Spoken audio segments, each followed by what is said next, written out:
NDA संसदीय दल की बैठक में पहलगाम हमले में मारे गए लोगों को दी गई श्रद्धांजलि, ऑपरेशन सिंदूर की सफलता और मजबूत नेतृत्व के लिए पीएम मोदी का हुआ जोरदार स्वागत।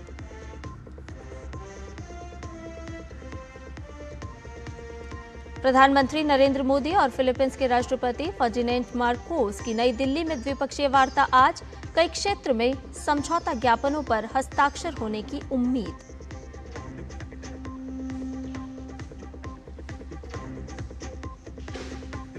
ईडी के सामने उद्योगपति अनिल अंबानी की पेशी आज, दिल्ली हेडक्वार्टर में 17,000 करोड़ रुपए के ऋण धोखाधड़ी और मनी लॉन्ड्रिंग मामले में होगी पूछताछ।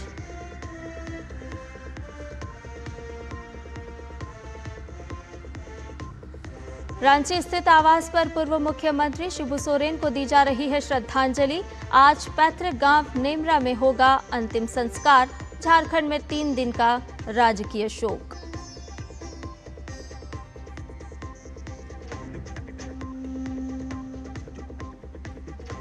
और कर्नाटक में वेतन वृद्धि समेत कई मांगों को लेकर राज्य परिवहन संघ के कर्मचारी बेमियादी हड़ताल पर।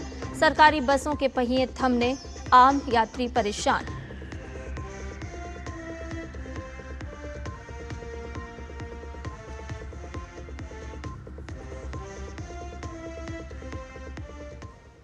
और आइए समाचारों की शुरुआत कर लेते हैं एक बड़ी खबर के साथ। जी हां, आपको बता दें कि संसद भवन परिसर में एनडीए सांसदों की बैठक हुई और इसमें पहलगाम हमले में सभी मृतकों को श्रद्धांजलि अर्पित की गई।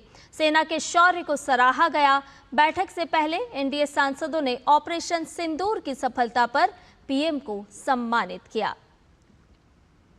तो संसद भवन परिसर में एनडीए सांसदों की बैठक हुई और इसमें प्रधानमंत्री नरेंद्र मोदी का अभिनंदन किया गया। ऑपरेशन सिंदूर के बाद पहली बार एनडीए संसदीय दल की बैठक बुलाई गई है। रक्षा मंत्री राजनाथ सिंह ने प्रधानमंत्री को हार पहनाकर उनका अभिनंदन किया। इसके बाद पूरा हॉल तालियों की गड़गड़ाहट से गूंज उठा। संसदीय कार्य मंत्री किरेन रिजिजू ने कहा कि पीएम ने विपक्ष के नैरेटिव को ध्वस्त किया है। उन्होंने कहा कि पीएम के नेतृत्व में रक्षा संसाधन को बढ़ाया गया है। पीएम ने रक्षा में रिफॉर्म किया है। पीएम ने हमारे सेनाओं को पूरी तरह से खुली छूट दी है। तो संसद भवन परिसर की ये तस्वीरें आपको दिखा रहे हैं, जहां एनडीए सांसदों की बैठक हुई है और इसमें पहलगाम हमले में सभी मृतकों को श्रद्धांजलि अर्पित की गई। सेना के शौर्य को भी सराहा गया और प्रधानमंत्री नरेंद्र मोदी का अभिनंदन किया गया। ऑपरेशन सिंदूर की सफलता के बाद एनडीए सांसदों की आज बैठक हुई है, जिसमें प्रधानमंत्री नरेंद्र मोदी का तालियों की गड़गड़ाहट के साथ सभी सांसदों ने अभिनंदन किया, जो साफ तौर पर दर्शाता है भारत का सफल नेतृत्व। ऑपरेशन सिंदूर की सफलता के बाद आज प्रधानमंत्री नरेंद्र मोदी का अभिनंदन एनडीए के सांसदों ने किया। एनडीए सांसद दल की बैठक हुई और इस बैठक में प्रधानमंत्री नरेंद्र मोदी का अभिनंदन किया गया। और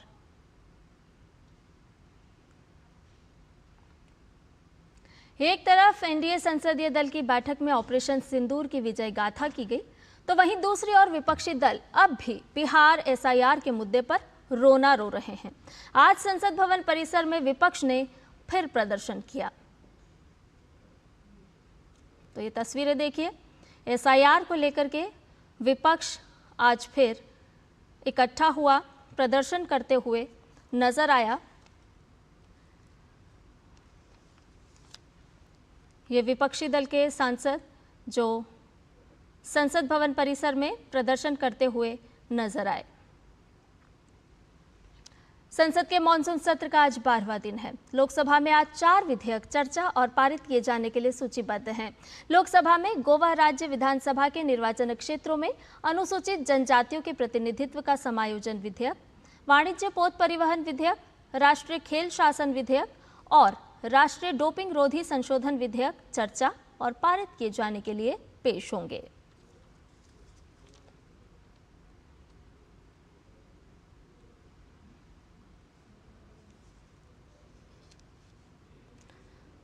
तो नेशनल स्पोर्ट्स गवर्नेंस बिल 2025 आज लोकसभा में रखा जाएगा, जिसमें खिलाड़ियों के कल्याणकारी योजनाओं को बढ़ावा देने पर फोकस किया गया है। इस विधेयक के अंतर्गत राष्ट्रीय एंटी डोपिंग अधिनियम 2022 में भी जरूरी संशोधनों को देखते हुए राष्ट्रीय एंटी डोपिंग संशोधन विधेयक 2025 डोपिंग रोधी कानूनों को और अधिक प्रभावी बनाने का उद्देश्य रखता है। ये विधेयक अंतर्राष्ट्रीय मानकों के अनुरूप इस कानून को बनाया जाना उद्देश्य है।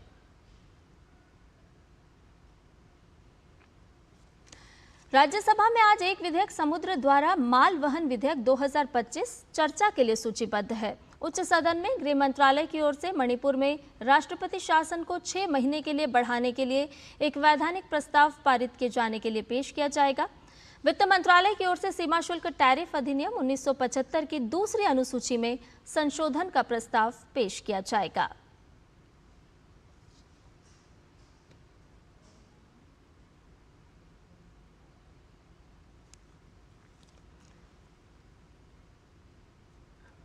खबरों में बढ़ते हैं आगे। एक बड़ी खबर से आपको एक बार फिर रूबरू करा दें। आपको बता दें कि प्रवर्तन निदेशालय के सामने उद्योगपति अनिल अंबानी पहुंचे हैं।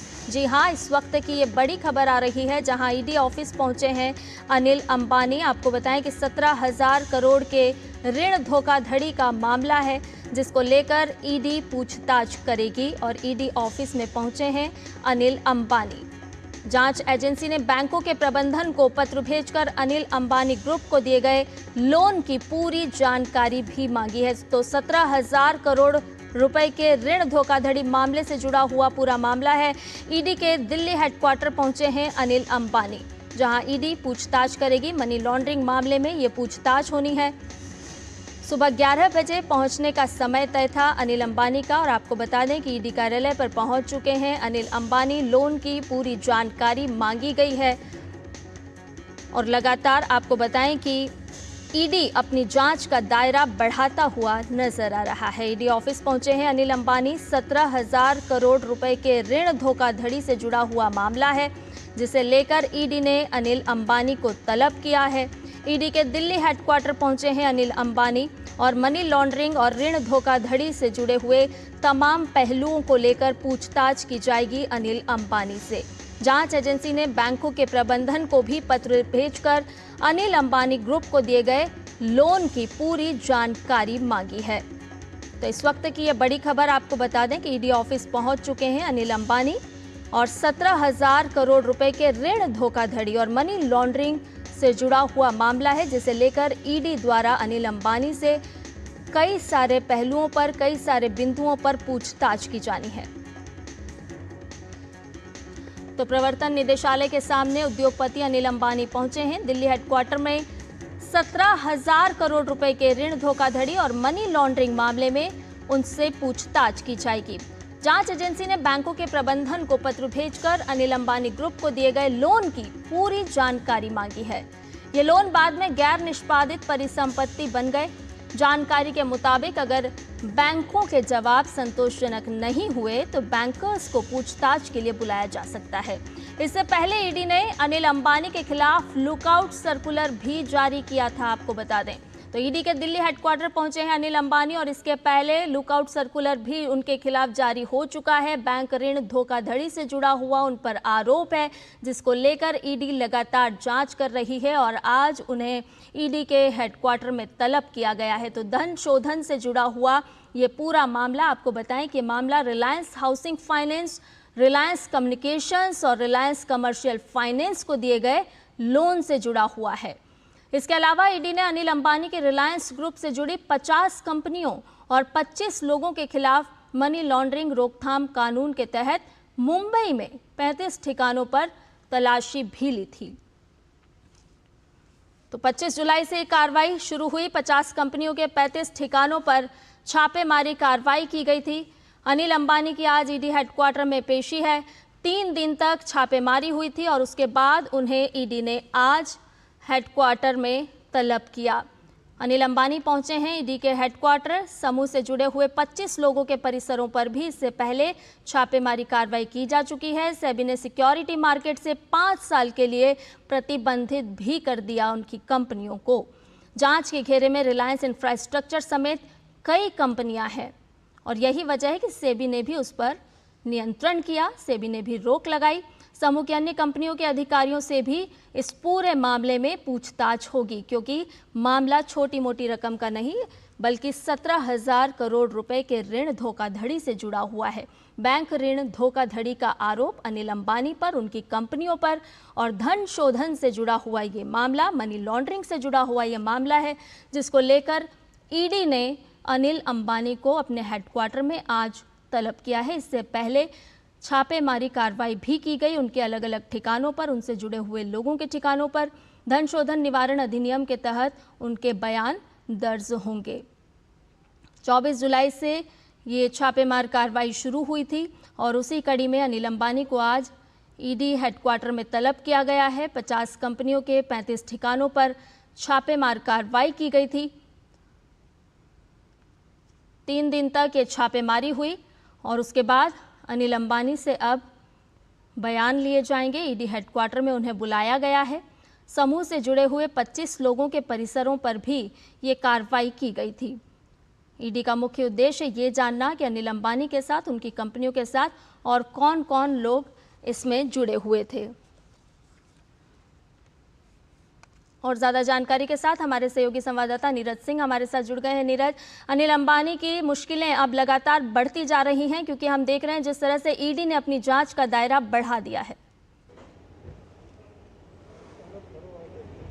देखिए, बिल्कुल मुश्किलें बढ़ती जा रही हैं और जैसा कि ईडी ने सम्मन किया था, 5 तारीख को उनको पूछताछ के लिए बुलाया था और अनिल अंबानी ईडी ऑफिस पहुंच गए हैं और कुछ समय के बाद ही उनसे जो पूछताछ का जो सिलसिला है वो ईडी की जो टीम है वो करेगी। इससे पहले ईडी की टीम ने एक व्यक्ति को गिरफ्तार किया था, विश्वाल, जो सहयोगी है अनिल अंबानी का, और उनके ऊपर ये आरोप था कि उन्होंने 68 करोड़ से ज़्यादा का एक तरीके से जो लेटर है वो सौर निगम लिमिटेड को भेजा था अनिल अंबानी के पक्ष में। वो फर्जी लेटर था और उनमें जिन तथ्यों का जिक्र किया गया था वो पूरी तरीके से फर्जी थे। उसमें एसबीआई के ईमेल का जिक्र किया था। एसबीआई का जो ईमेल है वो भी गलत पाया गया था। अनिल अंबानी के ऊपर आरोप है कि अनिल अंबानी ने करीब 1 दर्जन से ज़्यादा बैंकों से करीब 17,000 करोड़ की जो रकम है वो ले रखी है। तो उसके सिलसिले में जो ईडी है उनसे पूछताछ करेगी। इससे पहले उनके करीबियों पर और उनके परिसर पर जो छापे हैं वो भी पड़े थे। 25 लोग थे जिनके यहाँ पर ईडी की टीम ने छापे मारे थे और वहाँ से कई सारे जो तथ्य हैं वो ईडी को बरामद हुए थे। ईडी का ये कहना है कि जब 17,000 करोड़ की जो रकम है एनपीए कर दी गई, तो उससे पहले बैंकों ने किस तरह के कदम उठाए, क्या अनिल अंबानी को किसी तरीके से सूचित किया।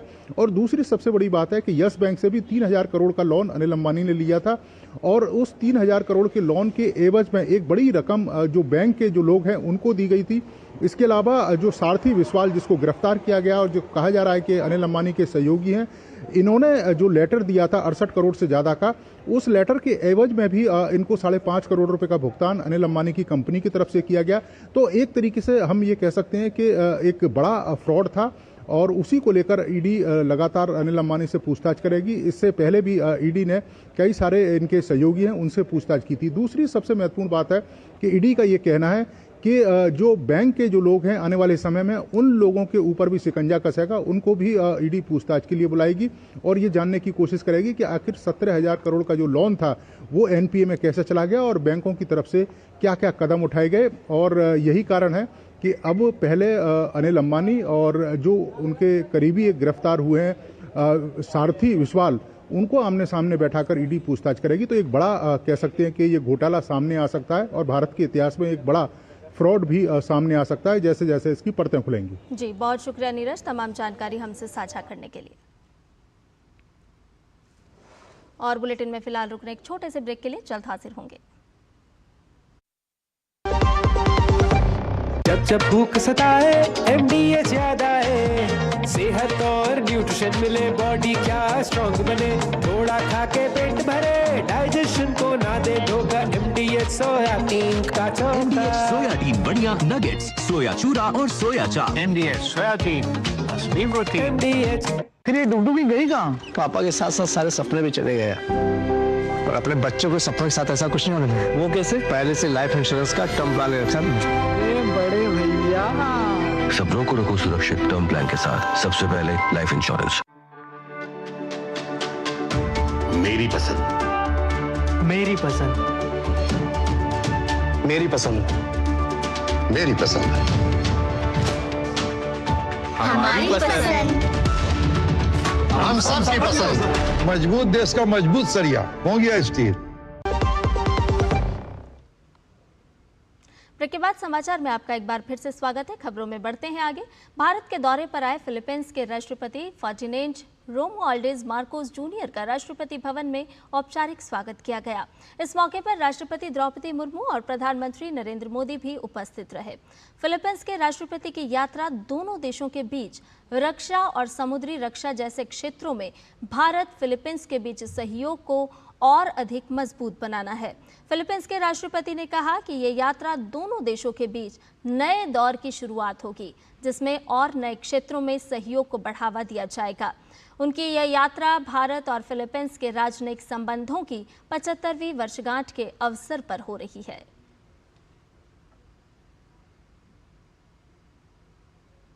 It is a reaffirmation of the alliance and the partnership that we are strengthening. What used to be where we used to refer to the Asia-Pacific region, we now refer to as the Indo-Pacific region, which is the I think a correct evolution of that understanding because of the global nature of all of politics and of all of trade and all of the economy. And to build upon what we already have had, but to certainly to explore the many opportunities that have arisen in the past few years because of the new technologies and the changing state of the global economy and the geopolitics around us now. Philippines के राष्ट्रपति Ferdinand are Marcos junior ने महात्मा गांधी की समाधि स्थल पर राजघाट पर श्रद्धा सुमन भी अर्पित किए। इस मौके पर उन्हें राजघाट समिति द्वारा महात्मा गांधी पर आधारित कुछ पुस्तकें, महात्मा गांधी की एक प्रतिमा और चरखा भी भेंट किया गया।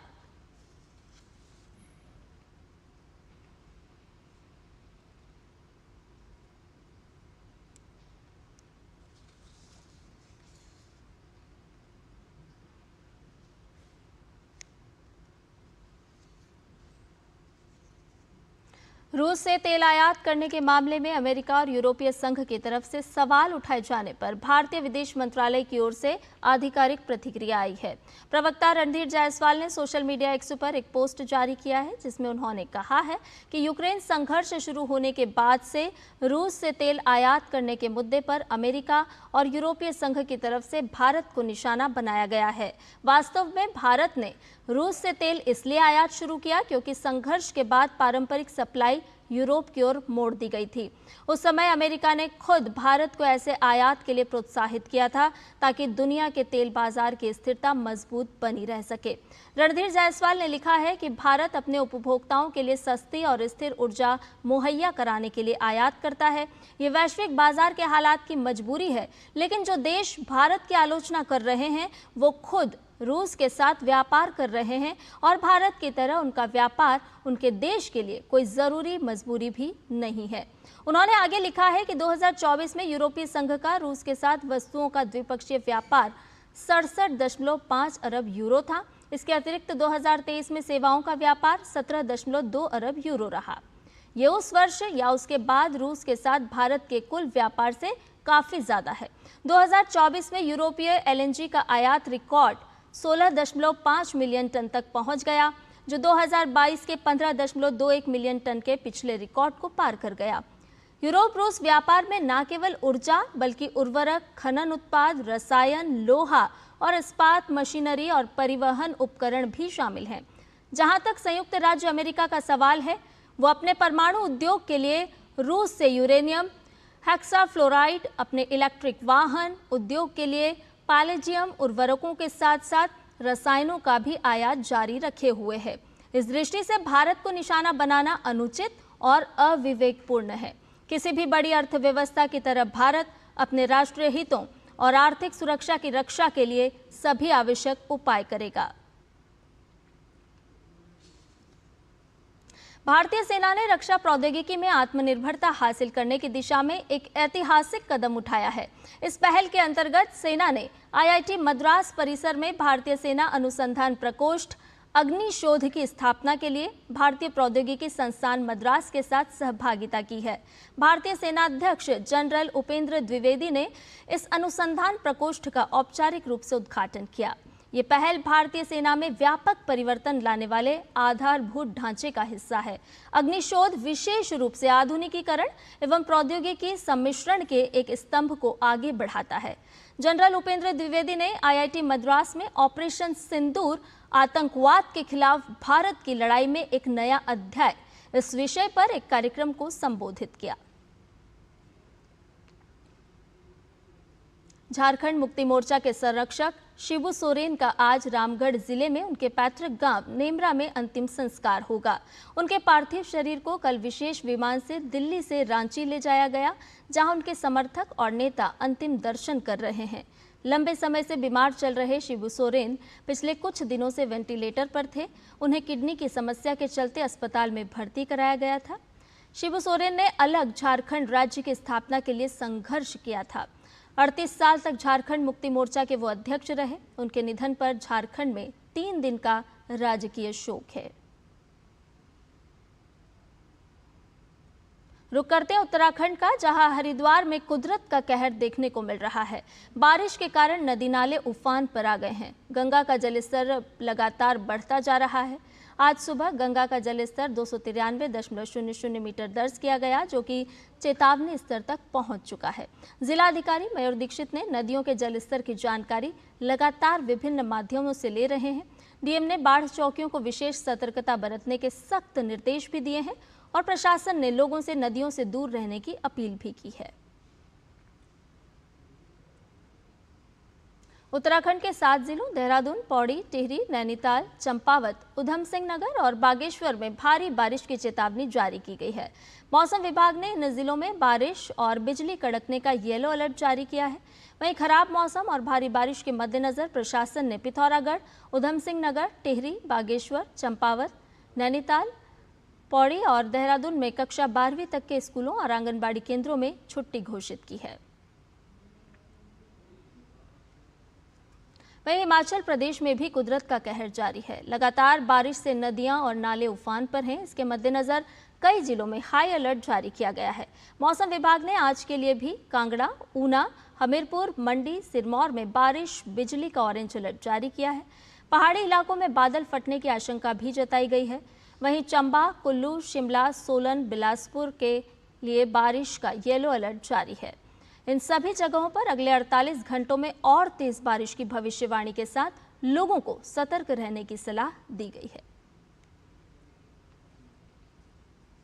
रुक करते हैं उत्तर प्रदेश का, जहां लगातार बाढ़ का कहर जारी है। प्रयागराज में गंगा यमुना का जलस्तर खतरे के निशान से ऊपर है। शहरी इलाकों के साथ साथ ही सैकड़ों गांव और मोहल्ले बाढ़ की चपेट में आ गए हैं। आम जनजीवन अस्त व्यस्त हो गया है। प्रशासन राहत बचाव कार्य में जुटा हुआ है।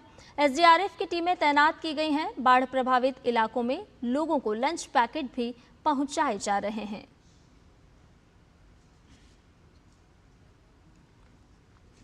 उत्तर प्रदेश के मुख्यमंत्री योगी आदित्यनाथ के निर्देश पर राज्य में बाढ़ राहत कार्यों में तेजी आई है। सीएम योगी ग्राउंड जीरो पर खुद उतरेंगे और औरैया में बाढ़ प्रभावित क्षेत्रों का दौरा करेंगे।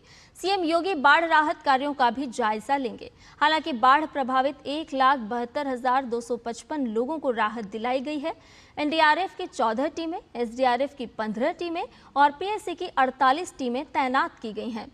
अब तक 1,20,000 से ज्यादा खाद्यान्न पैकेट और 1,63,000 से अधिक लंच पैकेट वितरित किए गए हैं। साथ ही 39 से अधिक लंगर के माध्यम से पीड़ितों को ताज़ा भोजन मुहैया करवाया जा रहा है, ताकि किसी को कोई परेशानी ना हो। सरकार ने 38,615 से ज्यादा लोगों को सुरक्षित स्थान पर शिफ्ट किया है। प्रदेश के 21 जिले बाढ़ से प्रभावित हैं। सभी जिलों में राहत कार्य तेजी से चल रहा है। वहीं एनडीआरएफ, एसडीआरएफ और पीएससी के जवानों द्वारा पेट्रोलिंग भी की जा रही है। उत्तर प्रदेश के शामली जिले में एक चौंकाने वाला मामला सामने आया है। जी हां, पुलिस ने बाबा बंगाली के नाम से रह रहे एक व्यक्ति को गिरफ्तार किया है, जिसकी पहचान इमामुद्दीन अंसारी निवासी कालचीनी, जिला अलीपुर द्वार, पश्चिम बंगाल के रूप में हुई है। ये व्यक्ति बीते 15 वर्षों से मंदिर में महात्मा के रूप में रह रहा था। पुलिस को सूचना मिली कि मंदिर में रह रहा बाबा मुस्लिम है और उसकी पहचान फर्जी है। पुलिस ने तत्परता दिखाते हुए दबिश देकर इमामुद्दीन को हिरासत में लिया। उसके आधार कार्ड के अनुसार व्यक्ति का जो नाम सामने आया वो देखिए, बंगाली नाथ, केयर ऑफ कमलनाथ, निवासी शाकुंबरी रोड, पानी की टंकी, लक्ष्मी नारायण मंदिर, सहारनपुर है। आरोपी ने गांव के ग्राम प्रधान से मंदिर बनवाने के नाम पर कुछ जमीन भी ले ली थी। गांव वालों से चंदा इकट्ठा कर मंदिर का निर्माण भी करवा लिया और उसी में रह रहा था। पुलिस ने जांच के बाद आरोपी को गिरफ्तार कर कोर्ट में पेश किया, जहां से उसे जेल भेज दिया गया है।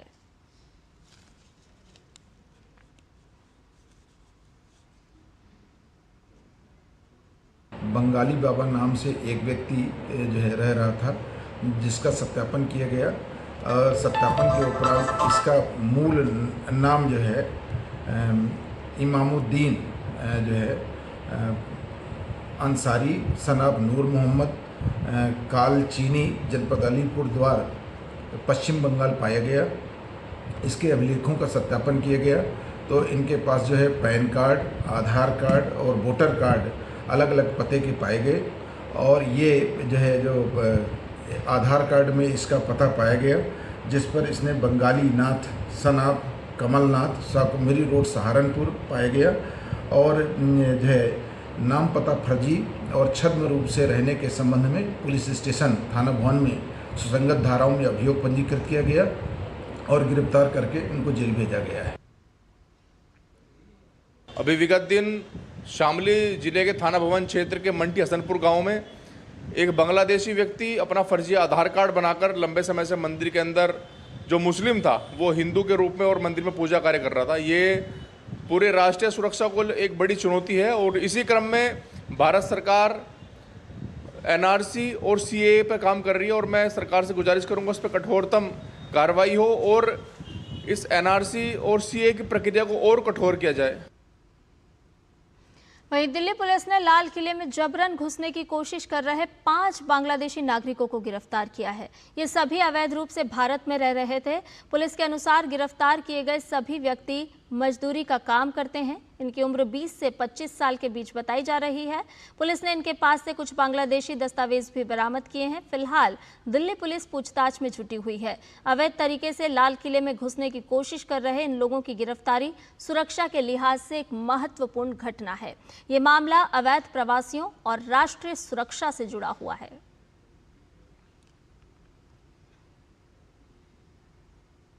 जम्मू कश्मीर से अनुच्छेद 370 और 35A की समाप्ति के आज 6 वर्ष पूरे हो गए हैं। मोदी सरकार ने 5 अगस्त 2019 को ऐतिहासिक फैसला लेते हुए जम्मू कश्मीर से अनुच्छेद 370 खत्म कर दिया था। साथ ही जम्मू कश्मीर से लद्दाख को अलग कर दोनों को केंद्र शासित प्रदेश बनाने का फैसला लिया था। इस फैसले के तहत राज्य का विशेष दर्जा खत्म हो गया और उसे पूरी तरह भारतीय संविधान के ढांचे में शामिल कर लिया गया। एक देश एक संविधान के तहत केंद्र का ये वो ऐतिहासिक फैसला था जिसने जम्मू कश्मीर की सूरत पूरी तरह से बदल दी। जम्मू कश्मीर भारत का अभिन्न अंग है, लेकिन अनुच्छेद 370 की वजह से जम्मू कश्मीर को विशेष राज्य का दर्जा प्राप्त था। भारत का अभिन्न अंग होने के बावजूद जम्मू कश्मीर में भारत के कानून लागू नहीं होते थे। यहाँ देश का विधान लागू नहीं होने के साथ यहाँ का निशान भी अलग था।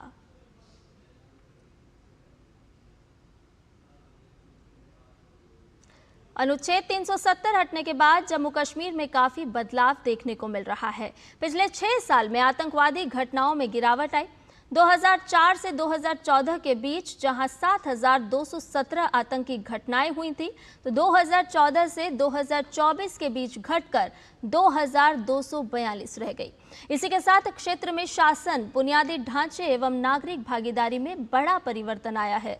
अनुच्छेद 370 को निरस्त होने के बाद जम्मू कश्मीर में विकास कार्यों ने रफ्तार पकड़ ली है। गृह मंत्रालय के आंकड़ों के अनुसार वित्त वर्ष 2022-23 तक कुल 92,560 प्रोजेक्ट्स पूरे किए गए, जबकि 2018-19 में ये संख्या सिर्फ 9,229 थी। सड़क कनेक्टिविटी को लेकर रिपोर्ट में बताया गया है कि जम्मू से श्रीनगर जाने में अब पहले के मुकाबले काफी कम समय लगता है। केंद्र सरकार के अहम फैसले के बाद जम्मू कश्मीर में पर्यटन भी खासा बढ़ा है। 2024 में जम्मू में कुल 2 करोड़ 36 लाख पर्यटक आए। अब राज्य में भारी मात्रा में निवेश आ रहा है। जहां पहले 70 सालों में जम्मू कश्मीर को केवल 14,000 करोड़ का निवेश मिला था, वहीं पिछले 2014 से साल 2023 के बीच 12,000 करोड़ का इंडस्ट्रियल निवेश हुआ है। वहीं अब कश्मीर को भारतीय फिल्म उद्योग से फिर से जोड़ने के लिए भी काम हो रहा है। घाटी में 5,000 से अधिक नए होटल बन गए हैं, जो इस क्षेत्र में बढ़ते निवेश और विश्वास को दर्शाता है। कश्मीर में 65% से ज्यादा होम स्टे महिलाओं द्वारा संचालित किए जा रहे हैं, जो महिला सशक्तिकरण का उदाहरण भी है। जम्मू कश्मीर में धारा 370 हटाए जाने के बाद से राज्य में कई सकारात्मक बदलाव आए हैं। स्थानीय व्यापारियों का कहना है कि पर्यटन बढ़ने से राज्य में रौनक आ गई है। विकास कार्यों में आई तेजी भी लोगों की दशा सुधारने में मददगार बन रही है। यहाँ की रौनक बढ़ी है तो लोग भी यहाँ बहुत आए। तब से जो टूरिस्ट का जो यहाँ की रीढ़ की हड्डी की हैसियत रखती है यहाँ टूरिस्ट सन्नत, तो उन्होंने भी यहाँ का रुख इस तरह से किया कि जैसे कभी आए ही नहीं थे। तो जो पहले जो उनका रेशो था उससे चुगना 5वां गुना ज़्यादा बिल्कुल हो गया। अमरनाथ जी यात्रा जो हाल ही हुई उस पे काफ़ी ज़्यादा उसमें काफ़ी ज़्यादा लोगों ने हिस्सा ले लिया, उसमें काफ़ी ज़्यादा श्रद्धालुओं ने हिस्सा ले लिया। कश्मीर के कुलगाम स्थित अखल के जंगलों में लगातार 5वें दिन भी सुरक्षा बलों की आतंकियों से मुठभेड़ जारी है। शुक्रवार को अखल के जंगल में आतंकियों के छिपे होने की सूचना मिली थी और इसके बाद सेना और सुरक्षा बल के जवानों ने इलाके में सर्च ऑपरेशन चलाया। जैसे ही सुरक्षा बल घेराबंदी के लिए आगे बढ़े, छिपे हुए आतंकवादियों ने फायरिंग शुरू कर दी। जवाबी कार्रवाई में दोनों तरफ से फायरिंग हुई। मुठभेड़ में अब तक 3 आतंकवादी मारे गए हैं और 3 सैनिक घायल हो गए हैं। घायलों का श्रीनगर के सेना अस्पताल में इलाज चल रहा है। हालांकि इलाके में गोलीबारी अभी भी जारी है। जंगल में छिपे हुए और आतंकवादियों का पता लगाने के लिए घेराबंदी बढ़ा दी गई है। वरिष्ठ पुलिस और सेना के अधिकारी ऑपरेशन को अंजाम देने में जुटे हुए हैं। Rudra helicopter, drone, high technique वाले निगरानी उपकरण और पैरा फोर्सेस को तैनात किया गया है। जम्मू कश्मीर के उपराज्यपाल मनोज सिन्हा आज श्रीनगर के शेर ए कश्मीर इंटरनेशनल कॉन्फ्रेंस सेंटर में आतंकवाद पीड़ित 250 परिवारों को नियुक्ति पत्र सौंपेंगे। उत्तर, मध्य और दक्षिण कश्मीर के ये वो परिवार हैं जिनके परिजनों को घाटी में सक्रिय आतंकवादी संगठनों ने बेरहमी से मार डाला था। जैश ए मोहम्मद, हिजबुल मुजाहिदीन, लश्कर ए तैयबा और दूसरे आतंकवादी संगठनों के नापाक मंसूबों के कारण अपने परिवार के सदस्यों को खोने के बाद ये लोग भारी कठिनाइयों का सामना कर रहे थे। उपराज्यपाल मनोज सिन्हा के नेतृत्व में अब इन परिवारों की बेहतरी की दिशा में लगातार कदम उठाए जा रहे हैं। पहले भी उपराज्यपाल ने कुछ कार्यक्रमों में पीड़ित परिवारों को नियुक्ति पत्र सौंपे हैं। राज्य में लगातार ये सुनिश्चित करने के लिए काम हो रहा है कि इन परिवारों को न्याय, मान्यता और समर्थन मिले। समाचार में फिलहाल रुकने एक छोटे से ब्रेक के लिए जल्द हाजिर होंगे।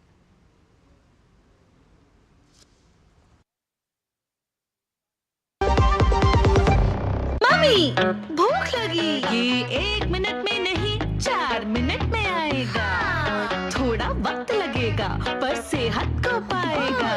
NDH सूजी वर्मिसेली सबका दिल आएगा। NDH सूजी वर्मिसेली, सेहत भी स्वाद भी। एक मिनट क्या हुआ? अभी से इतना खर्चा करोगे तो मेरी पढ़ाई का क्या करोगे? तुमने पहले लाइफ इंश्योरेंस का चाइल्ड प्लान सोच रखा है, इसकी वजह। सपनों को रखो सुरक्षित चाइल्ड प्लान के साथ। सबसे पहले लाइफ इंश्योरेंस। जब धरती चीर कर निकलता है लोहे का पत्थर और मिलता है मोंगिया के जोश से, फिर तपता है, पिघलता है और बनता है फौलाद। अब होता है सरिया सारी खूबियों के साथ। मोंगिया स्टील, मजबूत देश का मजबूत सरिया। ब्रेक के बाद समाचार में आपका एक बार फिर से स्वागत है। 5 साल पहले आज ही के दिन प्रधानमंत्री नरेंद्र मोदी ने राम जन्मभूमि अयोध्या में राम मंदिर निर्माण की आधारशिला रखी थी। तो चलिए उस विशेष अवसर की याद ताज़ा कर लेते हैं।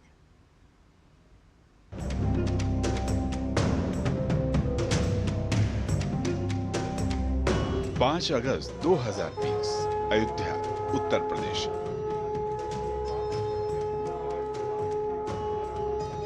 ऐतिहासिक तारीख। 5 साल पहले इसी दिन प्रधानमंत्री नरेंद्र मोदी ने भव्य मंदिर निर्माण की आधारशिला रखी। ये शुभारंभ था रामलला के भव्य मंदिर निर्माण का। सदियों का इंतजार आज समाप्त हो रहा है। राम मंदिर के लिए कई सदियों तक कई पीढ़ियों ने अखंड अविरत एक निष्ठ प्रयास किया है। आज का ये दिन उसी तप, त्याग और संकल्प का प्रतीक है।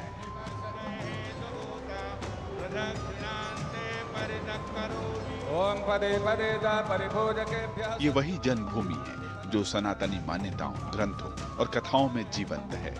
ये वही भूमि है जहां त्रेता युग में प्रभु श्री राम का जन्म हुआ था। चक्रवर्ती सम्राट राजा दशरथ और माता कौशल्या के घर सरयू तट के किनारे अवस्थित अयोध्या नगरी में त्रेता से लेकर 16वीं सदी तक प्रभु श्री राम और उनके प्रति आस्था रखने वालों का प्रमुख केंद्र बना रहा। लेकिन 1528 ईस्वी में मुगल बादशाह बाबर द्वारा जन्मभूमि पर मंदिर के स्थान पर मस्जिद का निर्माण करवाया गया। श्रद्धालुओं के बीच प्रभु श्री राम के प्रति आस्था तो बरकरार रही, लेकिन वो अपने आराध्य के पूजन अर्चन से वंचित रहने लगे। भगवान राम की अद्भुत शक्ति देखिए। इमारतें नष्ट हो गई, क्या कुछ नहीं हुआ? अस्तित्व मिटाने का हर कोई प्रयास हुआ, बहुत हुआ, लेकिन राम आज भी हमारे मन में बसे हैं। हमारी संस्कृति के आधार है। श्री राम भारत की मर्यादा है। श्री राम मर्यादा पुरुषोत्तम है। संघर्षों का दौर शुरू हुआ, गुलामी की सदियां भी बीतती रही। साल 1949 में कानूनी लड़ाई शुरू हुई। दशकों तक ये चलता रहा। साल 2019 में 9 नवंबर को उच्चतम न्यायालय की 5 सदस्यीय संवैधानिक पीठ ने जन्मभूमि का मालिकाना हक हिंदुओं को सौंप दिया। 500 साल का संघर्ष खत्म हुआ और 5 अगस्त 2020 इतिहास के पन्नों में दर्ज हो गई। प्रधानमंत्री नरेंद्र मोदी ने मंदिर निर्माण की आधारशिला रखी, तो वहीं 22 जनवरी 2024 को मंदिर का लोकार्पण भी किया।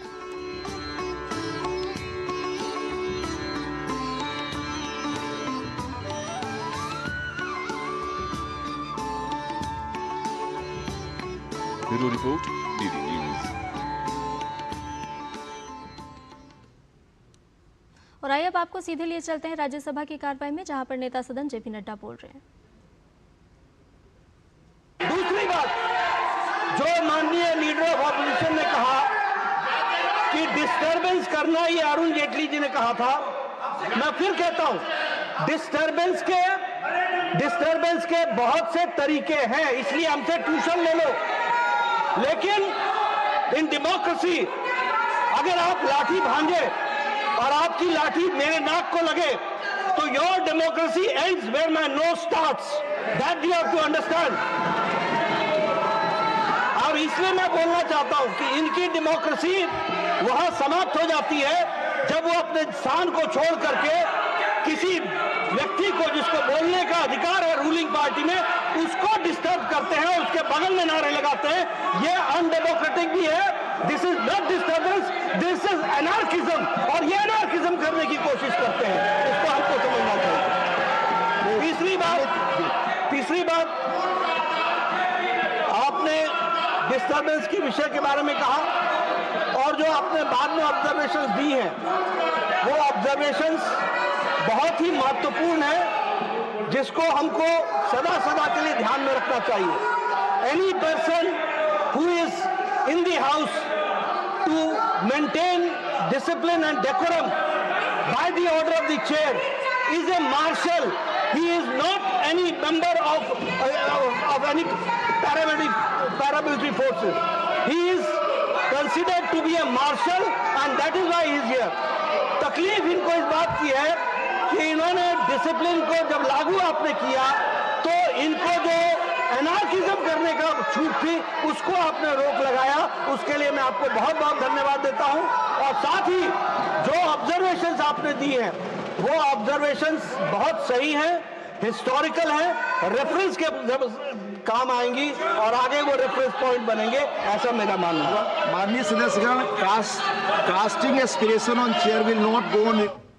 तो राज्यसभा में भी लगातार हंगामा चल रहा था और उसके बाद नेता सदन जेपी नड्डा बोल रहे थे और उन्होंने साफ तौर पर कहा कि चेयर की तरफ से जो कुछ ऑब्जर्वेशन दी गई हैं वो सटीक हैं, वो सही हैं। विपक्ष सुनना नहीं चाहता है, विपक्ष नियमों के तहत कार्रवाई सदन की चलने नहीं दे रहा है और लगातार हंगामा कर रहा है। आइए खबरों में बढ़ते हैं आगे। आपको बताएं कि दिल्ली के भारत मंडपम में बिम्स्टेक देशों के कलाकारों ने सांस्कृतिक कार्यक्रम प्रस्तुत किए। ये कार्यक्रम बिम्स्टेक देशों के बीच सांस्कृतिक संवाद को मजबूत करने का एक अहम मंच है।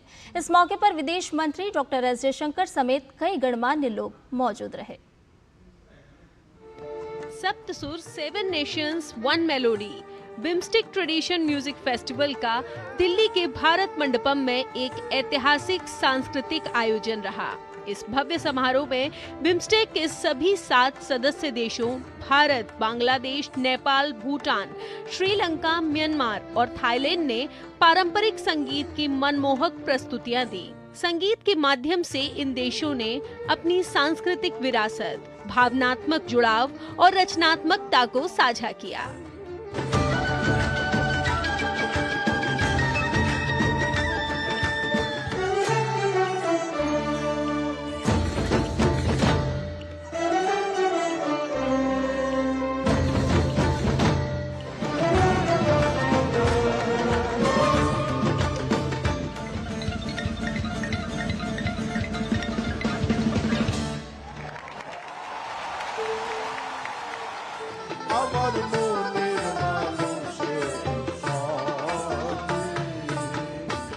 समारोह का प्रारंभ केंद्रीय विदेश मंत्री एस जयशंकर और आईसीसीआर की महानिदेशक के नंदिनी ने दीप प्रज्वलन के साथ किया। समारोह में केंद्रीय मंत्री ने कहा कि संगीत आत्मा की भाषा है जो शब्दों से परे जाकर दिलों को जोड़ती है। ये आयोजन बिम्स्टेक देशों के बीच सांस्कृतिक संवाद को मजबूत करने का एक अहम मंच है। Music means different things to different people. It is culture, it is heritage, it is tradition to all of us. Individually or as a group, it is an expression of creativity or sometimes even of emotions. In my own case, it was actually through music and to some extent books that I developed an interest in the world.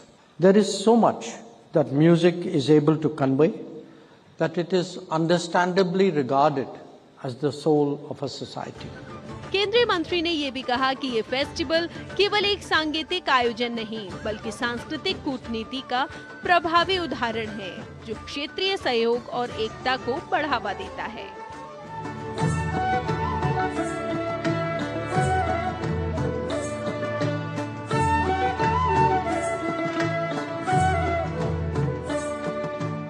सातों देशों के कलाकारों ने अपनी संगीत प्रस्तुति के बाद कहा, प्रत्येक देश की अपनी विशेष संगीत परंपरा होती है और जब हमने एक साथ एक मंच पर अपनी प्रस्तुति दी तो जो अनुभव हमें हुआ है वो अविस्मरणीय है।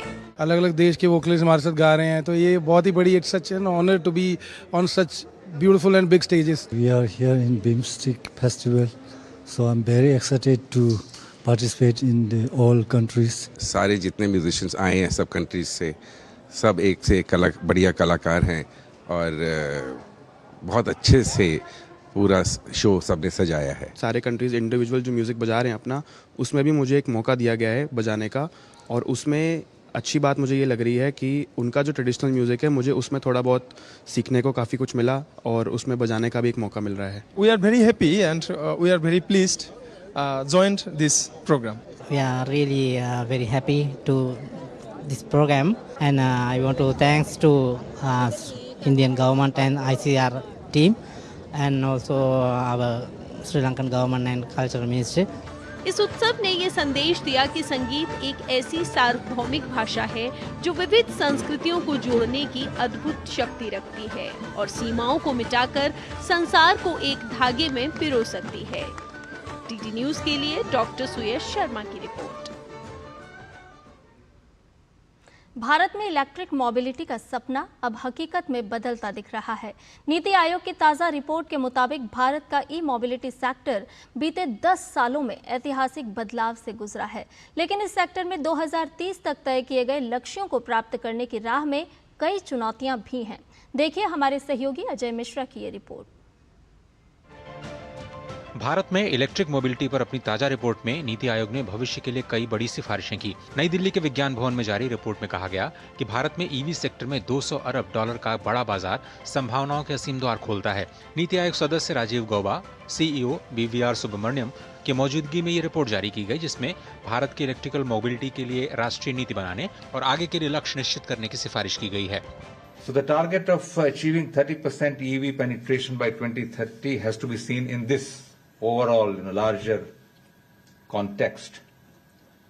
It also has to be seen in the context of Prime Minister's vision for Viksit Bharat.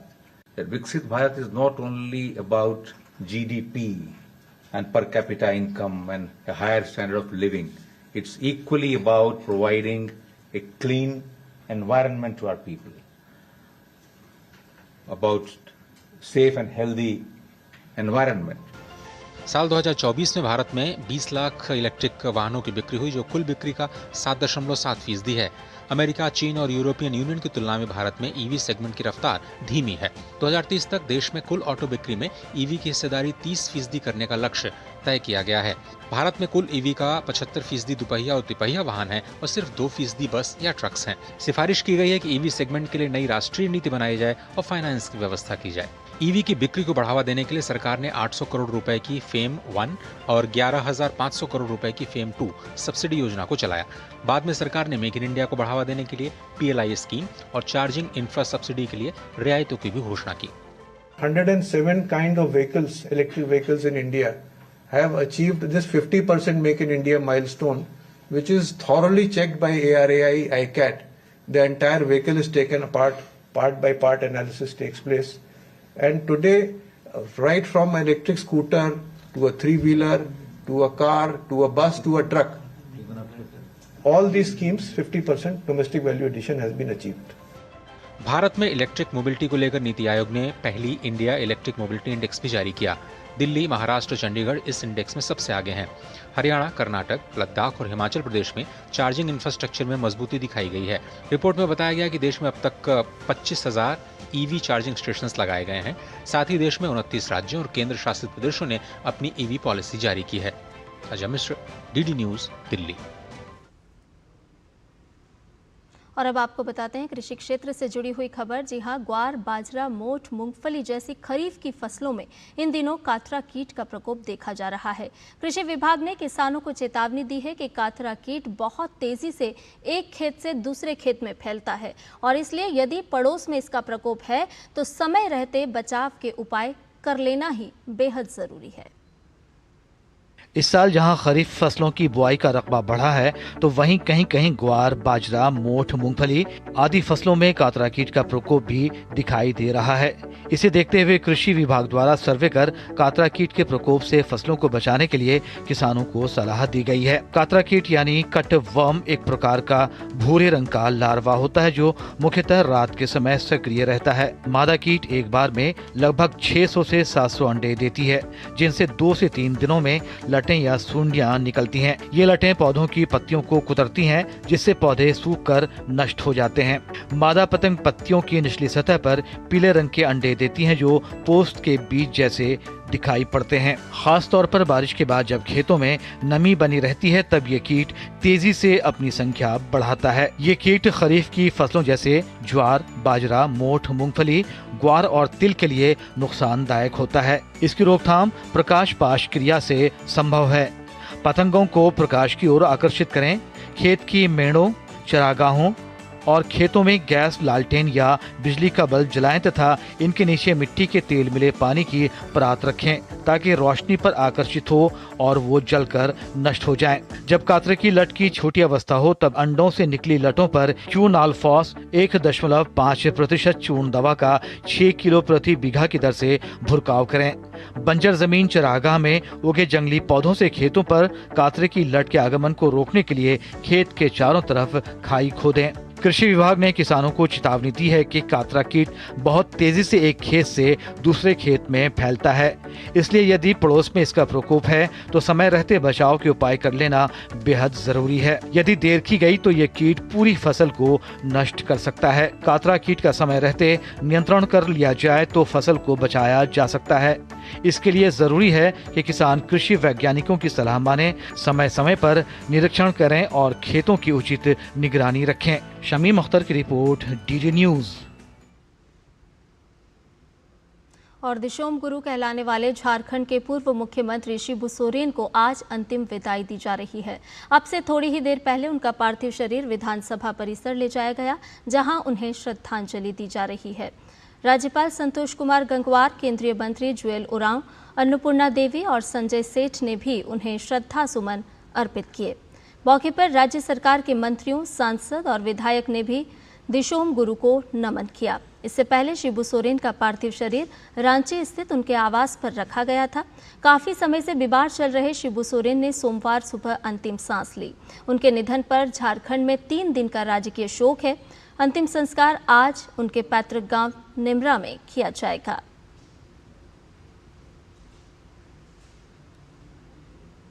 खेल की खबरों में भारत ने इंग्लैंड को ओवल में खेले गए 5वें टेस्ट में 6 रन से हरा दिया।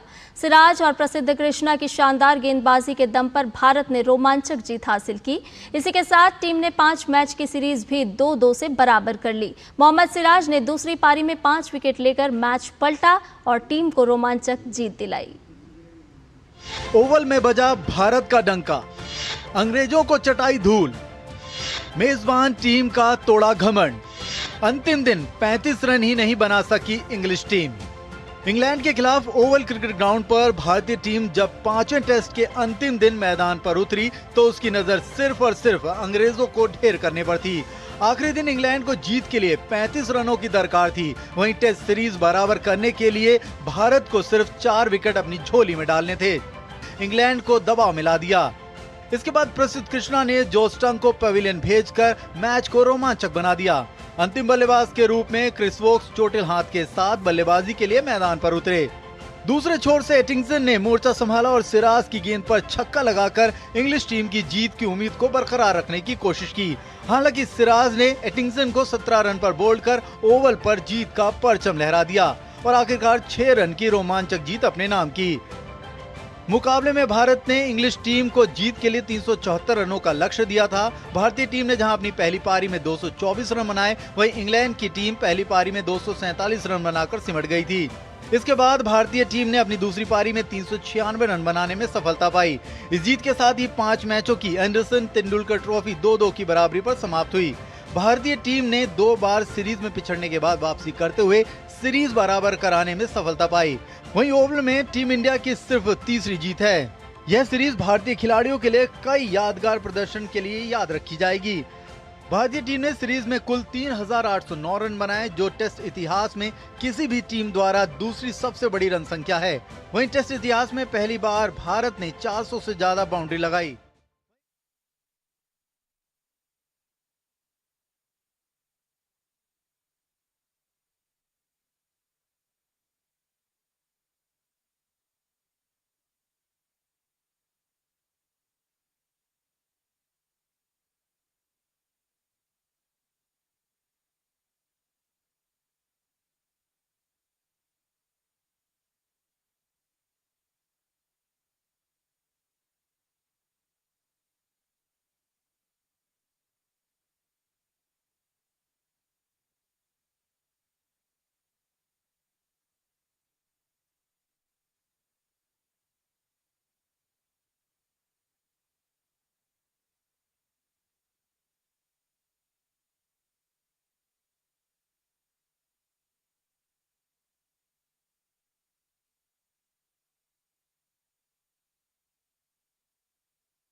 तो हैदराबाद हाउस से आप देख रहे थे सीधी तस्वीरें। आपको बता दें कि फिलीपींस के राष्ट्रपति और प्रधानमंत्री नरेंद्र मोदी के बीच अब से थोड़ी ही देर में द्विपक्षीय वार्ता होनी है और उसी के मद्देनजर हैदराबाद हाउस से आपको ये सीधी तस्वीरें दिखा रहे थे।